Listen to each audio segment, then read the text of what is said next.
একা থাকা ভালো, তবে ভুল মানুষকে জীবনে রাখা ভালো না, তাই না? আসসালামু আলাইকুম। জীবনে একা মরে গেলেও সমস্যা নেই, কিন্তু এমন মানুষের সাথে থাকবেন না যারা নিজেরাই ভুল করবে, আবার নিজেরাই সমস্যা সৃষ্টি করবে, তারপর আবার নিজেকেই ভিকটিম বানাবে। এরা ভুল করবে কিন্তু কোনোদিন স্বীকার করবে না।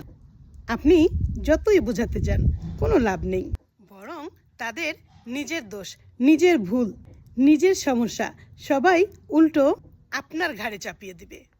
জীবনটা খুব ছোট, নিজেকে মানসিক সমস্যায় ফেলবেন না। এমন মানুষদের থেকে দূরে থাকাই বুদ্ধিমানের কাজ। কমেন্টে লিখুন, নিজেকে বাঁচাই আগে, দেখি কতজন টক্সিক মানুষ থেকে দূরে থাকতে চান। ভালো থাকবেন, সুস্থ থাকবেন, আর ফলো বাটনে ক্লিক করে আমার সাথে যুক্ত থাকবেন।